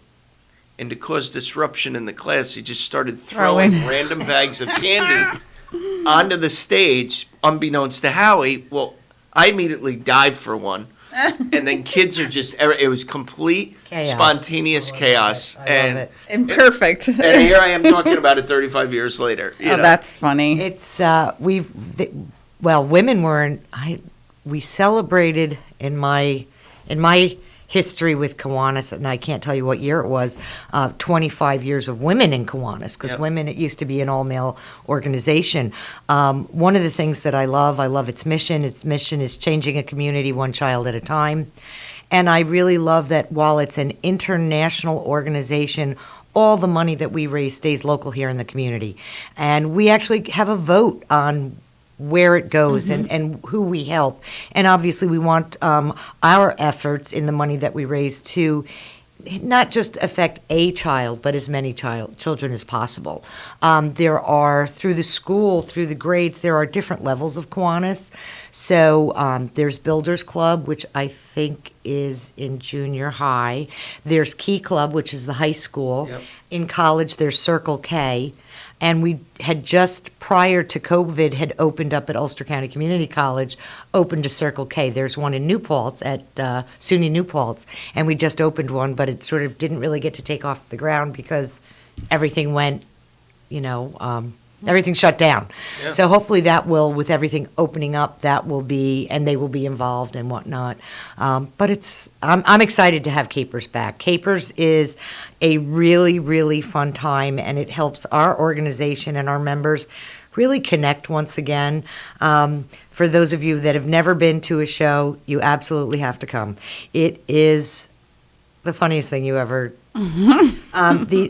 We are not professional actors. We are not professional singers. And if you actually came to the show, so the shows used to be Thursday, Friday, and Saturday. We start rehearsals the Sunday before the show. You show up Sunday night. There are people that have never opened the script until that night. And, of course, everybody's making mistakes, and you go, how can this be? My very first Caper show, I said, this isn't going to, I had one line, and I said, this is horrible. We're going to stand up in front of an audience full of people. This can't be. Monday night, it wasn't as horrible, but it was still horrible. Tuesday night, to me, it was just as bad. And every night I'm getting more nervous and more nervous that I have to stand up on this stage. And it was Pirates of the Caribbean was the theme, and I was one of the women of Penkaki. And I had one line to say, and I was so nervous, and then I started looking around, and people had taken their lines and they wrote them on little cards, and if you had a prop, they stuck it on the prop. So I had a purse, so I took my line, I wrote it really big, and it was something silly like, we've finally arrived. Something like, how can you not remember that? But I was so nervous, I said, I'm never going to remember this. So I stuck it on my purse. And Wednesday night was dress rehearsal, and I went, oh boy, well, the show's going on tomorrow, and it's going to be what it's going to be. And I walked out the first night with my line tagged on my purse, and it was facing the audience. And I walked out, and they all started laughing, and I have no idea why they're laughing at me. I'm going, I haven't said anything yet. And they're all laughing because they all know what my line is going to be because it's on my purse and big enough that they could read it. So, but if you come to the show, and again, we've tailored the show, it's just Friday and Saturdays now. I don't know that we're going to do a 3-day show, potentially. But if you come to the show every night the show is different. Somebody messes up here, somebody messes up there, somebody throws in a line, somebody ad-libs. And while it's the same show, and people think that our mistakes are actually part of the show. So they're busy laughing, and I'm going, oh my goodness. I recall a show I did, and I had to say something about blue diamonds. And every night at rehearsal I said black diamonds. I have no idea why. I had several lines, but that one line, I couldn't get blue diamonds out of my lips. It was always black diamonds.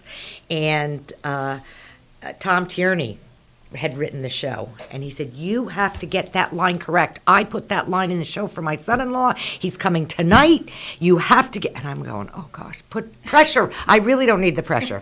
So, of course, the scene comes on, and out I go, and I deliver the line, blue diamonds, perfectly, to which Tom Tierney stands up, turns around to the audience and says, she finally got it right. Oh, that's funny. Now, of course, they thought that was part of the show. Oh. I'm mortified. Everybody is laughing, and I'm going, oh my gosh, really? I finally got it right. Now you had to tell everybody I was getting it wrong. But it's a lot of fun, and it really brings a lot of the group itself that's actually putting on the show and the community that comes out for it. Have been coming to Capers for eons prior to actually becoming a member. I'm a member now 11 years. So to say that we've been around for 100 is kind of wow. So we have to wait 9 months for the show. Yep. Wasn't it traditionally in the fall? It is. It's in October. Oh, you said April. Oh, I said, did Yeah, I kind of wondered. No, I'm sorry. I was like, wow. Black Diamonds. See, I don't know what day. I don't know what day it is. It's in Okay, It's always October the- 2021. Yes. Oh, very good. Yes, it's always That's the not third 9 months week- away. No, it's always the third week of April. No wonder she gets her lines wrong. Third week of April. You just said. Oh my God! I get it again. April. Why am I thinking April? I have no All right, idea. PSA announcement. October. The Kiwanis Capers is the third week in October. That would be Friday the and third Saturday. week. That's in the fall, Yep. not in the spring. No. And shame where on is it me. happening? At Bailey Always at School. Bailey. Bailey Right. School. We were actually last year prior to being shut down. They were gonna let us do it at the high school. Oh. Which would have been really nice. Oh, 'cause they redid the But auditorium, we're right? we're familiar with Bailey, so we've been having it ever since I've come on board. Bailey it is. Bailey it is. Bailey it is. So, we were just spent some time with John from Central Hudson talking about all the storms. Last night felt like Times Square on July 4th.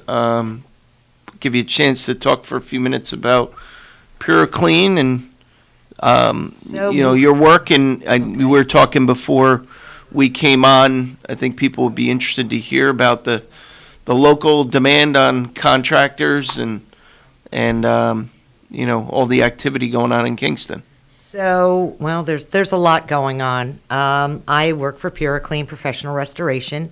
We are the paramedics of property damage. While we don't want anything to happen to anybody's home, business, or whatnot, we're here to help you through the process when something happens. I can tell you it's extremely stressful, and some people handle it very well, and other people do not. With these rambling storms that have been coming through, people are finding out that they have roof leaks, and we deal in water damage. And there's lots of things I can tell you. One is take a deep breath, and there is somebody out there that can help you. It is human nature to fix it yourself. And one of the things I've learned over the years is that if you don't know what you're doing, let a professional come in and help you. When my car breaks down, I take it to the garage. I am not a mechanic. I do not know how to fix things. So let somebody that knows what they're doing. And like I said, that's a lot of times people can actually create more damage by trying to do it themselves, and they do it improperly. And they wait. And one of the things is that waiting can be worse. Okay, so when it comes to water, there was a gentleman the other day that called. He had one of these storms that came through. He had recently had his roof, I don't know whether it was redone or repaired. Water came in. He was beside himself.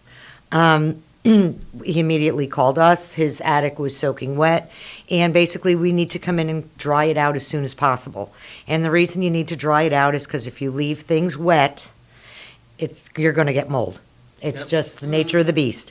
And now it's going to be worse because there are mold laws in New York State, and now it's a much larger project than it was if you just called us to dry it out. He was so upset with the roofing company. He was, I'm suing everybody. And it was like, we tried to talk to him, and he was having none of it. His insurance agent I called the insurance agent and told him what was going on, that he would not let us help him. We're there to help. And it is with insurance, as I'm sure you know, you are required, if you have a house or whatnot, you are required to stabilize and I call them events. So if you have a water loss, you're required to stabilize it. That doesn't mean you have to fix everything in one day, but before the proper people get out there, if there's adjusters that need to come out and things of that nature, you're required to stabilize it so it doesn't get worse, so that the water doesn't turn into mold. Okay? Now, sometimes that's not possible. You didn't realize there was a leak. You didn't realize something was going on. You're not necessarily somebody that goes in your attic.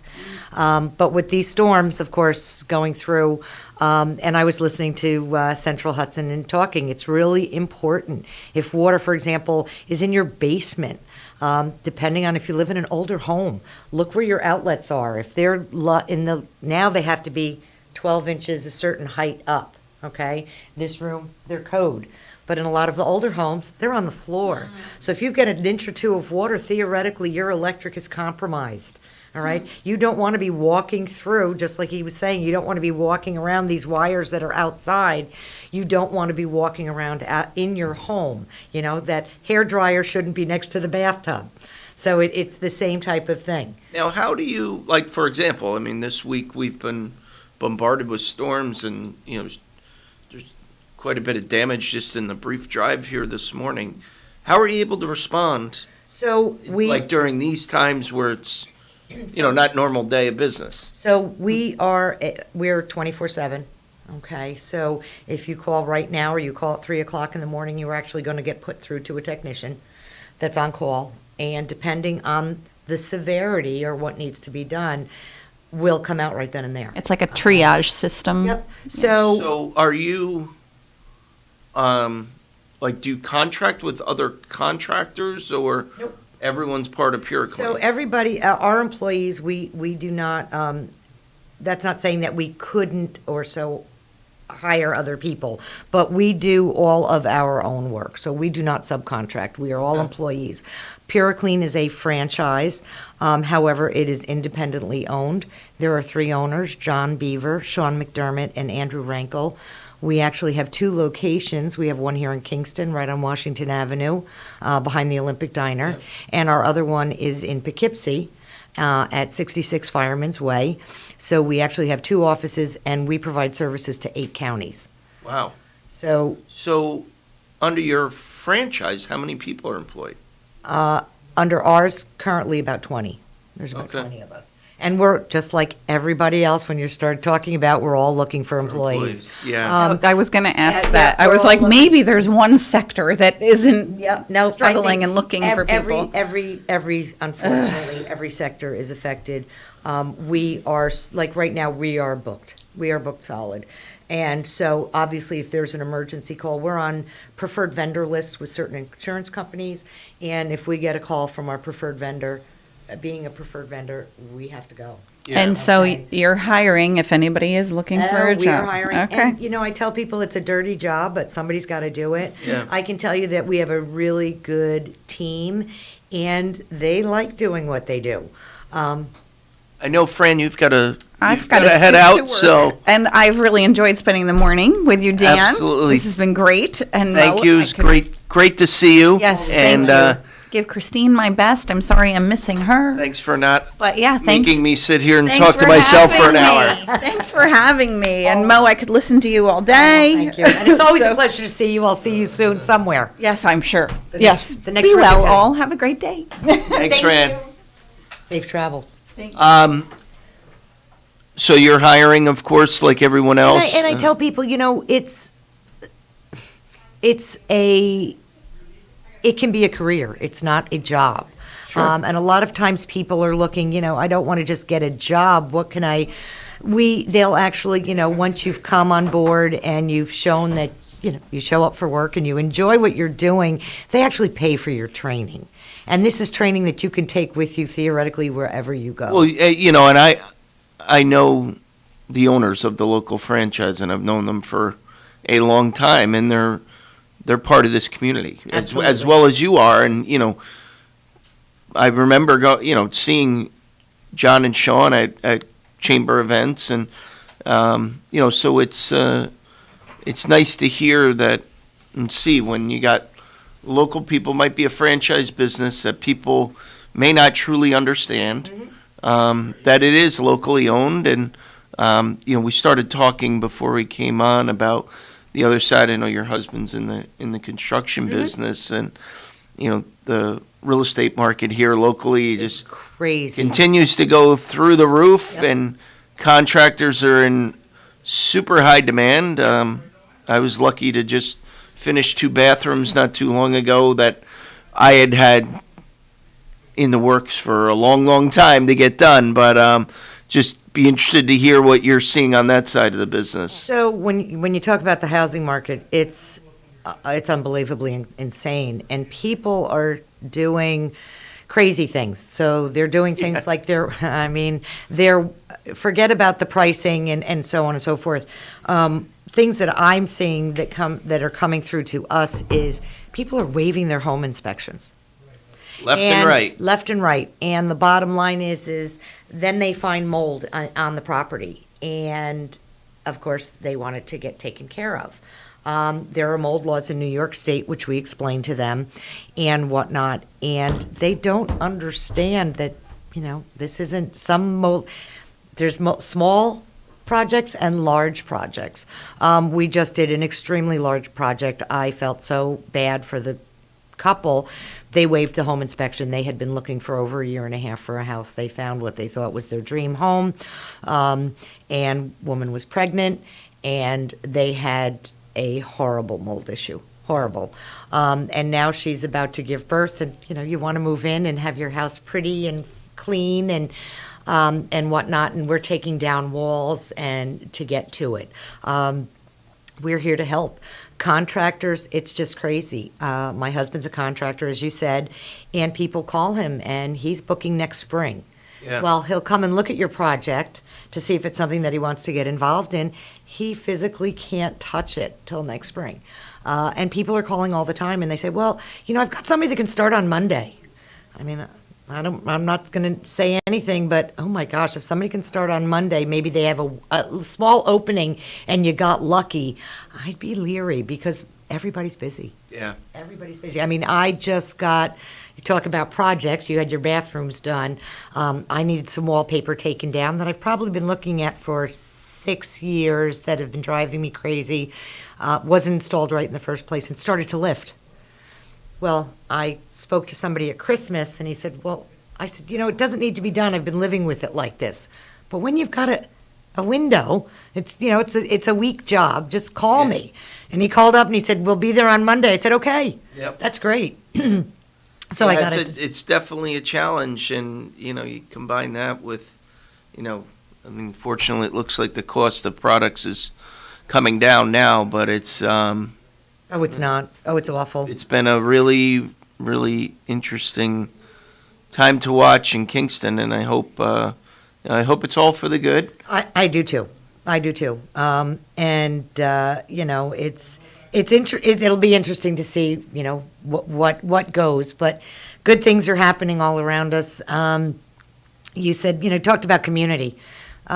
It's really nice to be involved in the community. Oh, absolutely. And we are, one of the things that Pure Clean is, believe it or not, we do a lot of things quietly behind the scenes. We don't necessarily want to publicize it or so on and so forth. Well, that says you're doing it for the right reason, right? If you're doing something for publicity, probably not the best intention. Correct. And, I was raised and believe today that if you do the right thing, it will get recognized. But if you're looking for recognition, correct, you're probably not doing it the right way. Correct. And, my parents, they led by example. Mm-hmm. And, I remember my dad bringing us to various community events as kids. Right. And at the time, you're 12 or 13, all you want to do is, ride your bike, play with your friends. Right. Why am I going to this? It used to be a burden. Yes. In my eyes, right? Yes. But now I do the same with my son. He knows every September is Bike for Cancer Month. And he now raises money. Oh, that's awesome. And I've helped, obviously, but, he's been the top fundraiser. Oh, that's awesome. And he's cute. He's cute, which doesn't hurt. Come on now. But it's all of the, why do I want him to be the top fundraiser? Because I want him to understand that your goal is not how far you ride a bike. Right. It's how many families you were able to help. And that's what we put in his goal every year. Right. We start at 10 families, $5,000. Right. And then when we get above that, it becomes 6 families, 7 families.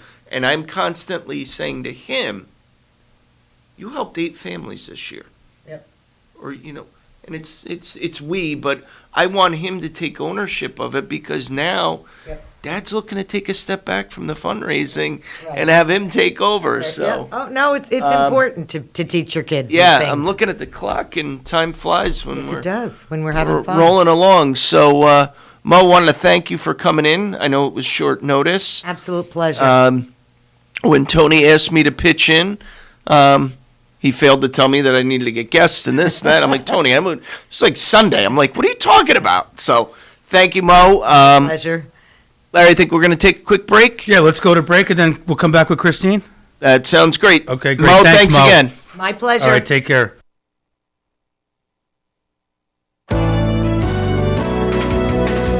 You're listening to Kingston Community Radio on WGHQ Kingston. On your radio at 920 AM and 92.5 FM, and also online at mykcr.org. Central Hudson reminds you that summer thunderstorms can strike with strong, gusty winds, knocking down trees and power lines. If you see a downed power line, call 911 immediately to report it. Power lines can carry an electric current strong enough to cause injury or death. Stay at least 30 feet away from a fallen line. Don't try to move it or anything that has come in contact with it. And never drive over a power line. Remember, your safety matters. There was this one time I went snorkeling in the Caribbean when I was a kid. It really just blew my mind.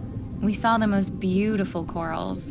I remember thinking they were waving at us as they moved with the ocean. And then there were all these amazing fish. I'll never forget it. It completely changed the way I look at the ocean.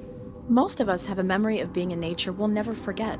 Let's protect the world's natural places so more memories can be made for generations to come. Visit worldwildlife.org. Have you ever experienced a wish come true? For a child battling a critical illness, a wish come true can be a turning point. One song, one dance, one game, one adventure, one moment changes everything. Make-A-Wish needs your support to grant the wish of every eligible child. Visit wish.org now to help grant more life-changing wishes. Together, we can transform lives, one wish at a time.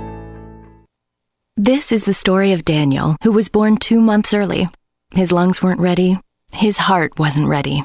His parents could only hope that one day he would leave the hospital healthy, and they would all live happily ever after. Daniel's is just one of the more than 500,000 stories of babies born prematurely last year. You can help the March of Dimes stop premature birth and bring more babies home healthy. Learn how at marchofdimes.com. Working together for stronger, healthier babies.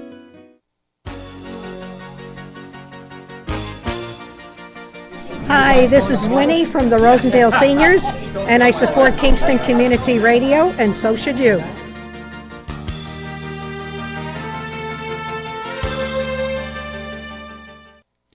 This portion of Kingston Community Radio is brought to you by Ulster Savings Bank. Visit their newest branch, conveniently located at the Ulster Commons Plaza in Lake Katrine. Experience the difference that local community banking offers with the convenience of another great location, easy access, plenty of parking, and a 24-hour ATM. Ulster Savings Bank, invested in community, invested in you. Member FDIC.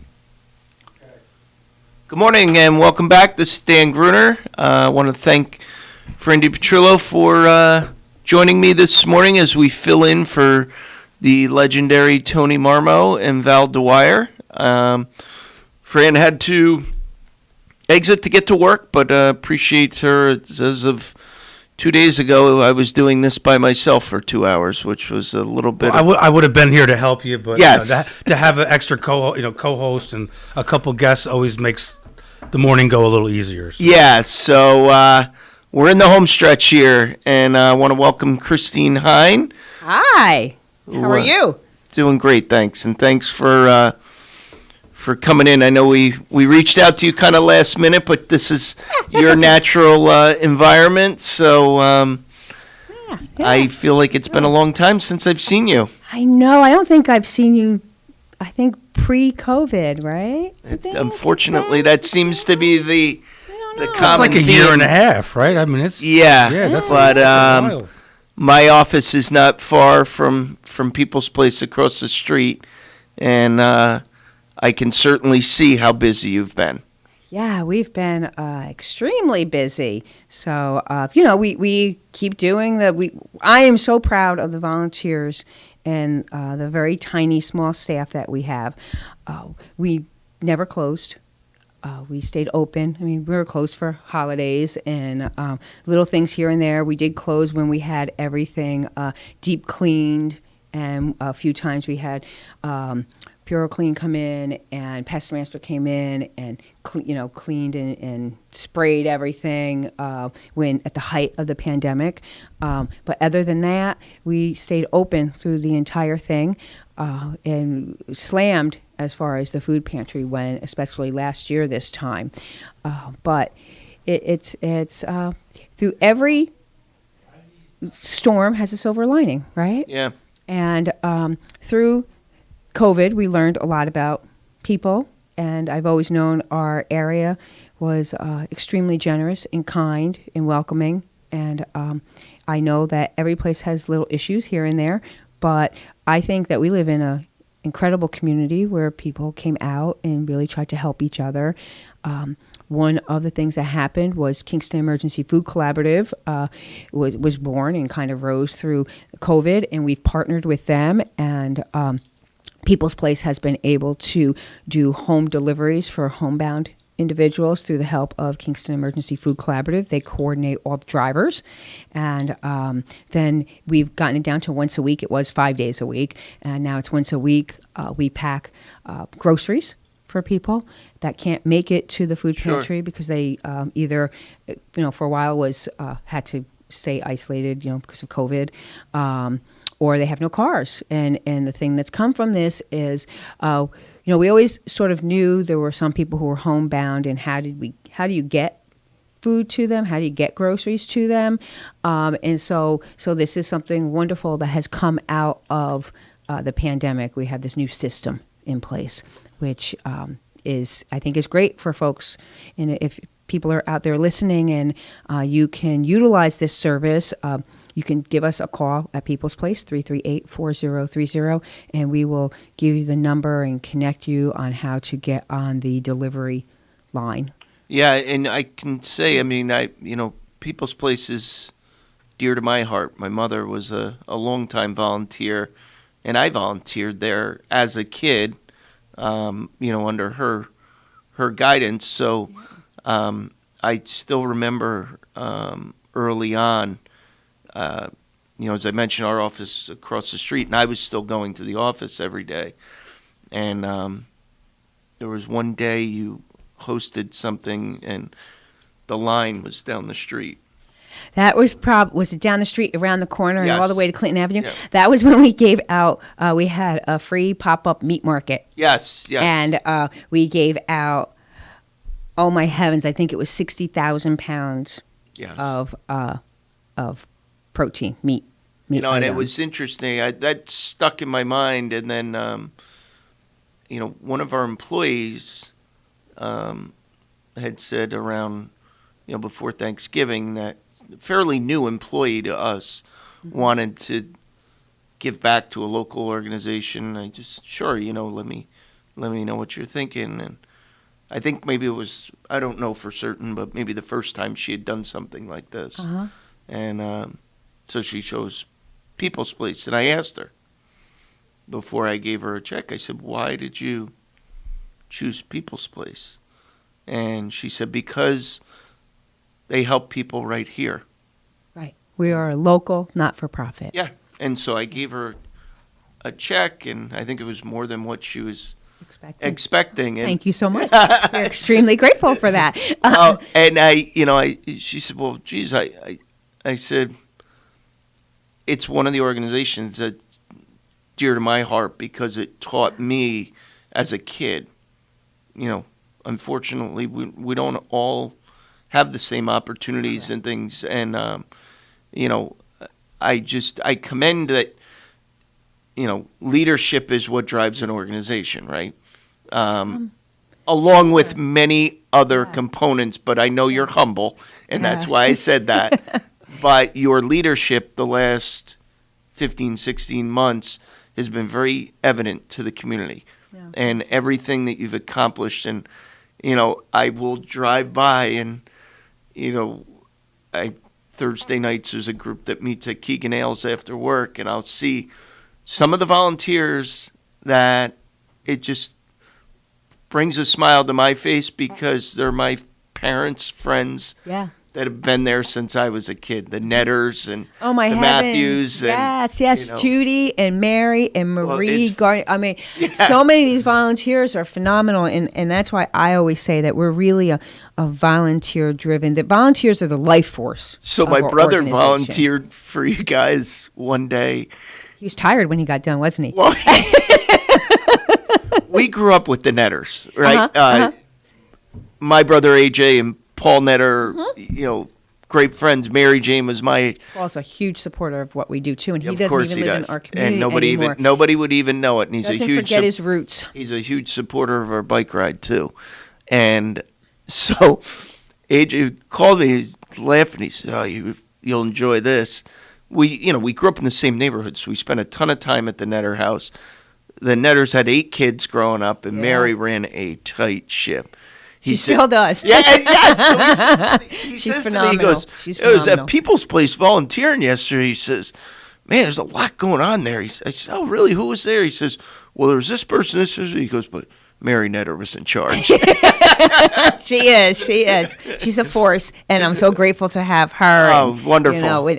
My first day of work there, I've been there 9 years already, and I walked in, and it was Bernice Fitzgerald, Marie Gardner, and Mary Netter, and they've been there for a long time, and still active. Still, like I'm talking Marie and Bernice, over 25 years. Yep. And they're like, "Okay, hi, how are you? Here's the keys.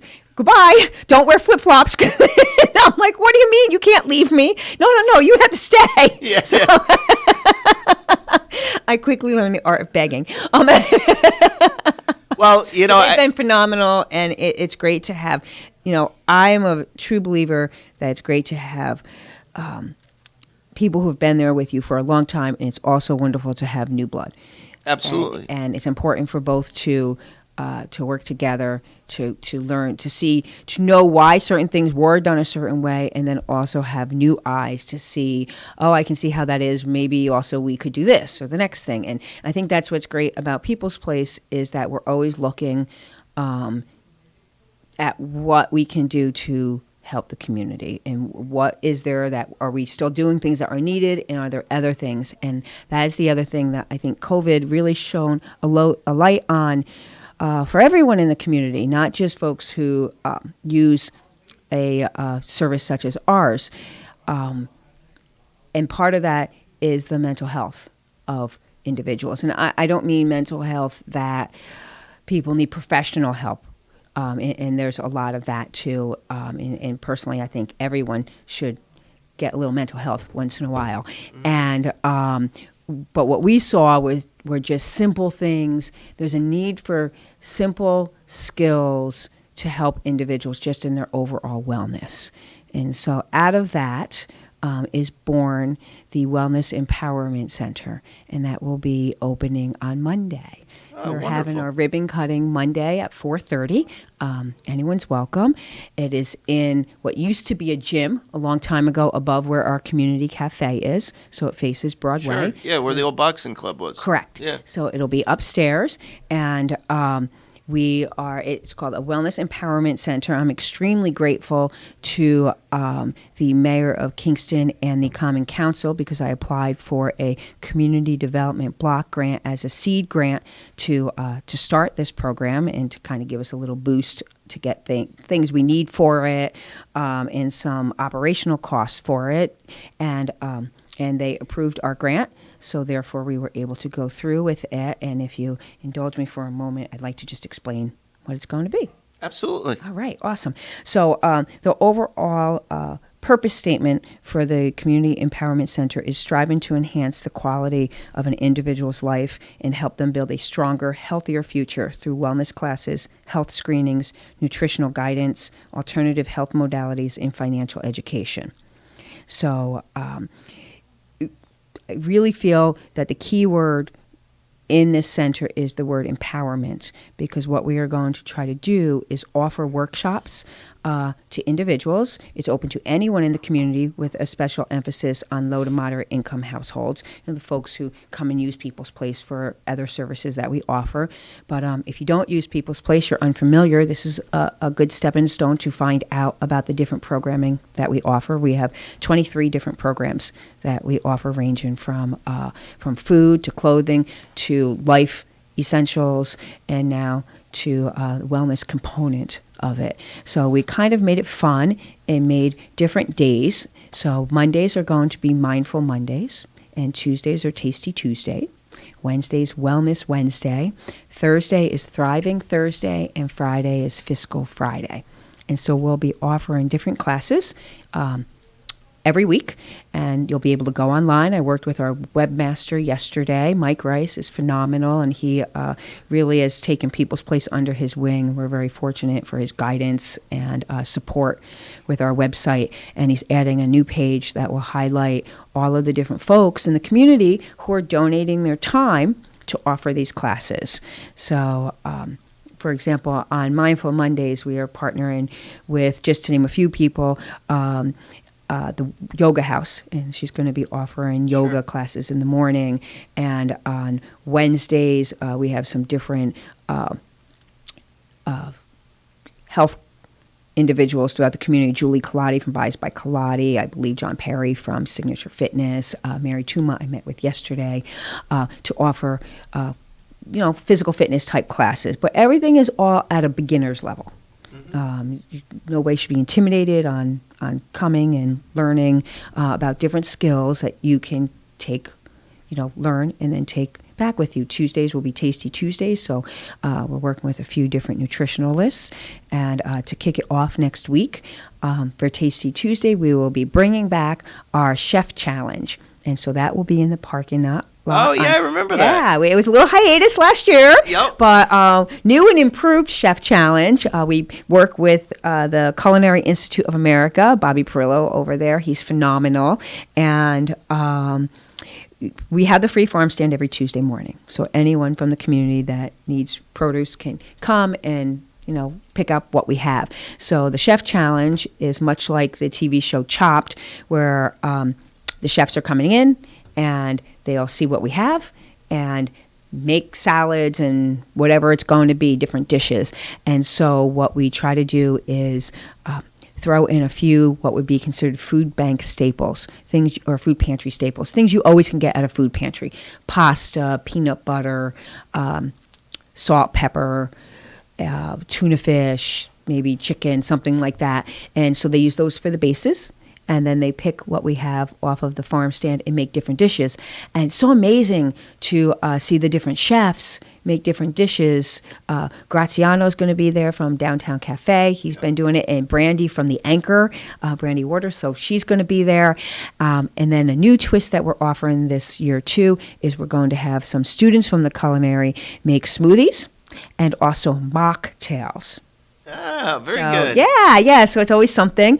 And then, of course, it happens to fall on the second Tuesday of the month, which means that we're going to be doing free haircuts also at the other end of the parking lot. And Janice Avery from Mirror Mirror spearheads that for us each month. So folks can come and get a haircut if they need it. Yep. It's, and everything we offer at People's Place is free of charge. The only time there's a charge for anything is just if you shop in the thrift store, and some things are free, and then other things, the thrift store's open to the public, and it really is our main economic engine. So if you're out there and you love shopping thrift stores, or even if you don't know about thrift stores, stop and see us, because when you purchase anything from us, you're helping support all of the programming that we do. And I have some things for you that I'm just realizing now are sitting in a bag right by my front.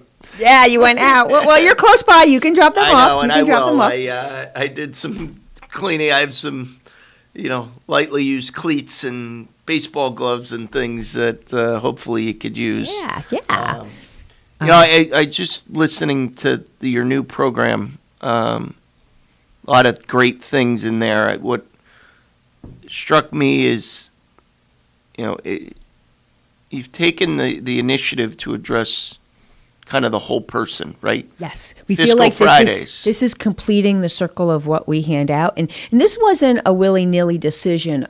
We actually did surveys with the folks who come and use our services. So last year, during the late summer, early fall, we started surveying folks. Like, if we offer something like this, do you think it's something you would want to participate in? And overwhelmingly, almost 100% of the people said it was something they were interested in. Well, I think, what struck me amongst all those things is, we just call it what it is. There's a lot of negativity in the world right now.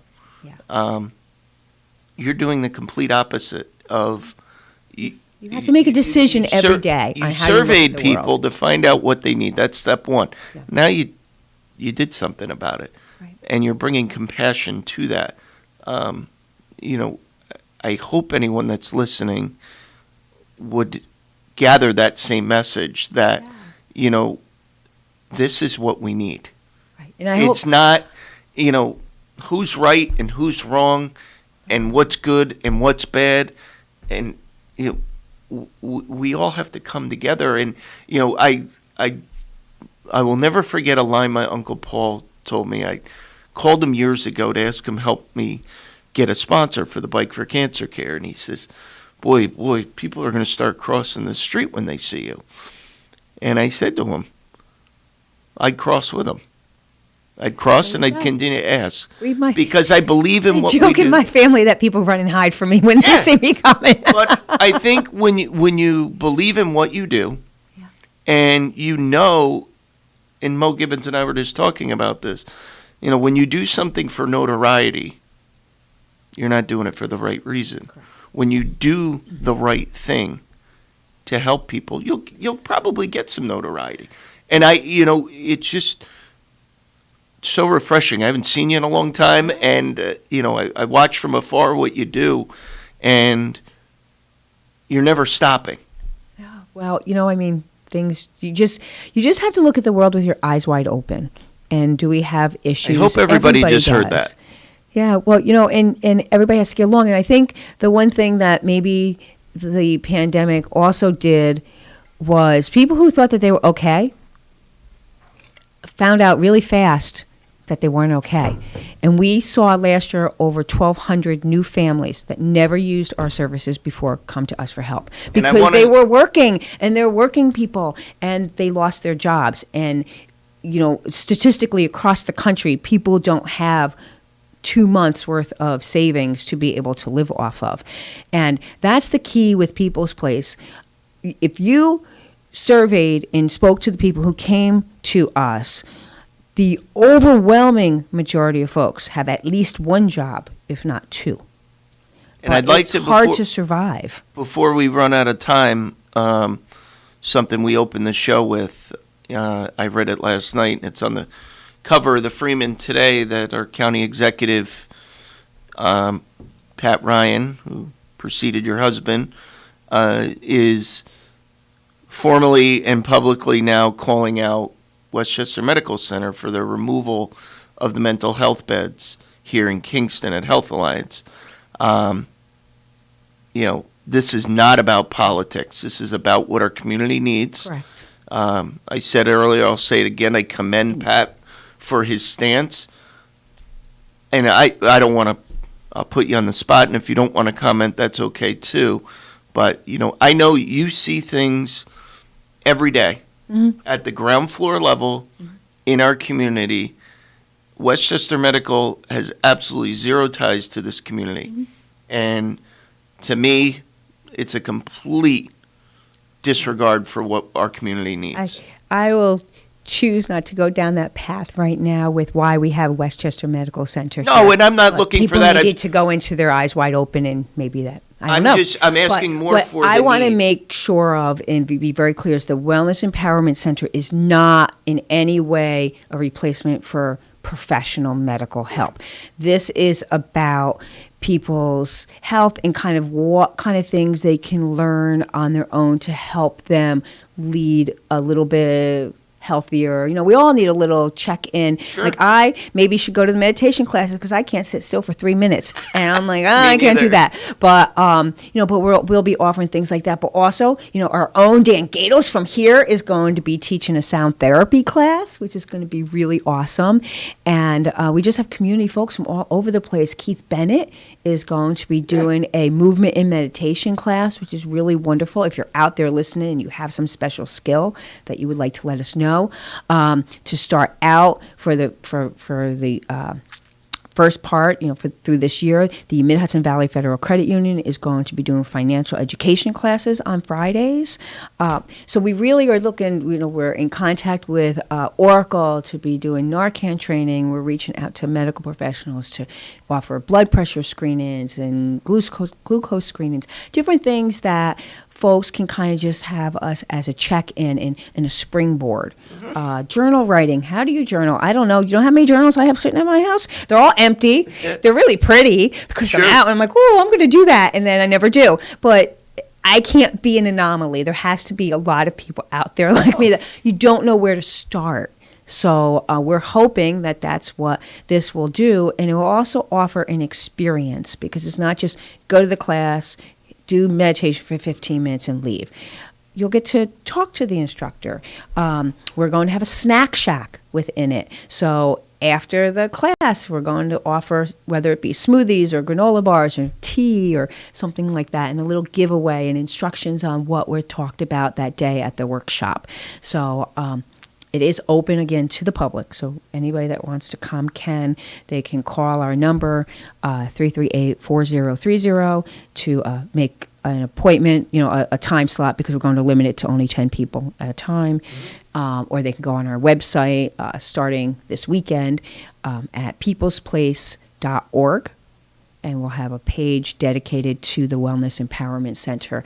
And also on that page, we'll have the individuals who are donating their time, what their credentials are also, so that the class that you're in, the workshop or seminar or whatever they're going to be, is being led by individuals who know what they're doing. Julie Colati from Bias by Colati has a degree in physiology, I think in sports medicine, and I mean these are educated individuals who are offering their services to the community at no charge at all. And of course, if you're listening and you don't feel you need any assistance from us, you can always donate to us. You just stole that is the best way to assist us if you don't need to come for us for the services we're offering. Because we are, as you said at the beginning of this half hour, we are a local not-for-profit. We are not connected to any government agency, and we are not connected to any national agency. We are independent Kingston not-for-profit, born in Kingston in 1972, and have remained in Kingston and now serving all of Ulster County. So anyone who lives in Ulster County can come and use our services. And we're located at 17 St. James Street, corner of Broadway and St. James Street. You've opened a cafe, now the wellness, and, there's a reason that the organization has evolved. It's doing great things for our community. And we all understand that. And, I remember years ago you made a comment to me that, why a financial donation, other than what you just said and everything you just said, but you have the ability to stretch a dollar a little further, correct? Correct. Could you talk? I know we're tight on time, but that was something that struck at me because I my immediate thought was make a tray of food and bring it to People's Place. Right. Well, unfortunately with that, we really can't take that because we need to have all the ingredients, and it needs to be made, in order for us to hand it out, it has to be made in a Board of Health approved kitchen, things like that. We really do have very strict guidelines. We are a member of the food bank, the Regional Food Bank of Northeastern New York, and they have very specific guidelines. They do site visits. Our freezers have to be at 0. Our refrigeration has to be at a particular temperature. So we have very specific guidelines of what we the quality of the food is of utmost importance to us. But we can buy food through the food bank, which we can get for less expensive most times than getting it at other places. We also have relationships that we've built with Adams and ShopRite and Hannaford and all these now that we can get food from them also oftentimes at a discount. Items or services, we have a leak. As you know, I came running in here because our roof is leaking and now we have to do all these different things. Ours is too. Yeah, it's bad. But we have everything's leaking after relationships with contractors, and they're so gracious and always cut us a break. So when people donate to us, we really try to be extremely thrifty and wise in the way that we spend our dollars. Well, I know, as you mentioned, you've got some issues to attend to. I do. And thank you for coming in. I know it was last minute. We kind of threw this whole show together. So and it went great, by the way, so good job. Well, thank you. Thank you for doing it. I say it all the time. Thank you to anyone who listens or participates or is a host at KCR, because we really are truly, Kingston Community Radio. It's in the name. It's the way you find out about things that are happening in your own backyard. So you have to support that. Otherwise, we won't have that. Very good point. Absolutely. And on that note, thank you, Dan Gruner. Thank you, Christine Hine. We will be back tomorrow with Mario Catalano and Hugh Reynolds. Have a good day, everyone.